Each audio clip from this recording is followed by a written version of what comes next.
Sophie was matted, so I had to do a change of plans. Honestly, Sophie's mom was happier that I didn't do the full body mohawk. It definitely sounds like a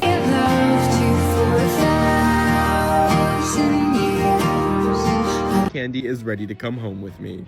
Bye, yeah. One day you're gonna wake up and roll over next to somebody that's completely obsessed with you. It's probably gonna be a dog, but it is what it is. Get him, puppy. Oh!